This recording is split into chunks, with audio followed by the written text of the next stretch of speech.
to another edition of your next favorite game. I'm Andy from Dual Screens, this is Mark, and this is Moonlight Pulse. Mark, what is this amazing game that I just played? Moonlight Pulse is a Metroidvania where you take control of 4 distinct characters, each with their own unique abilities, and you use them to explore a planet-sized turtle. You start off on top of it, on its shell, but then you descend inside, explore its innards, and you kind of act as the turtle's like antibody immune system, where you have all these parasites that are trying to attack it, and it's basically your job to like repel that and protect the turtle, protect your home from being infected. How do you not die immediately being inside of a giant turtle? You gotta be one of these guys. One of these guys. Yeah. So of these guys, who are the 4 guys we're playing as? Give us some details on those. All right, so the 4 guys are actually the 4 guys on this banner here. The first one, you start the game as Silex. He's like a mole character pretty much. He's got short claws. He can dish out a lot of damage really quick, but he's got a short range. Second character you get is Laguna, the blue fox guy there. And he's weaker, but he has a longer range with his water bullets and projectiles. So you can kind of see already like how these characters kind of work together. Like Silex dishes out pain close up, but if someone's far away, you gotta switch to Laguna and hit them with like longer range attacks. Charlotte character has like a whip like the Castlevania games, and Clyde over there is a secret for now. He's like wearing some freaky miner's hat though. That's interesting.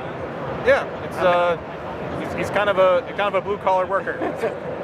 So, what is your approach in making a Metroidvania?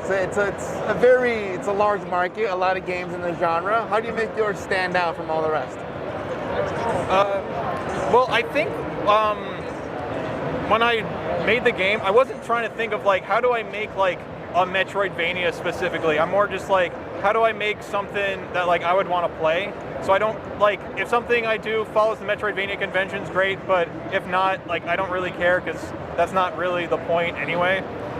So this game likes to mix things up a little bit. The map system has blood vessels that go along with the giant turtle that you're in. So you have these vessels that you can enter. They take you certain places. Sometimes they get blocked off by other parasites, and you have to find a way to destroy them before you can actually traverse them. And like, I'm not doing that because like, oh, that's what Metroidvanias do. I'm doing that because that's this setting. This would be a cool gameplay mechanic, I think anyway. So that's what I want to do. And you got some really fun boss fights as well. There's a giant parasite thing that I fought. It wasn't just hacking and slashing till it died. There was actually a bit of a puzzle element to it as well. Yeah, boss fights in general were like something I really wanted to do, I really wanted to focus on, especially as like my skills as a developer improved. I felt like I could like make more intricate, interesting boss fights. For inspiration, I'm actually like take inspiration from the Metal Gear Solid series, because those games to me always had like really interesting fights that like really stretch the limits of what you can do with the game's mechanics. Like Metal Gear Solid, it's a stealth game, right? But sometimes you're in like a sniper duel, or you're like beating up people with grenades and stuff. Like those are things you can do in the game, but it's like done in a different, creative way. So like, and that's the kind of approach I want to do here. I want each fight to feel like its own little puzzle that you can use the game's mechanics in interesting ways to defeat. I am smiling so much underneath this goddamn mask. That's good. Metal Gear is such a good inspiration for a Metroidvania. It's amazing. Well, Mark, thank you so much. And the game's out next year? I hope so. Yeah. All right. Early 2024. All right. That's Moonlight Pulse. Wishlist that right now. Yep. And we'll see you next year. Thanks.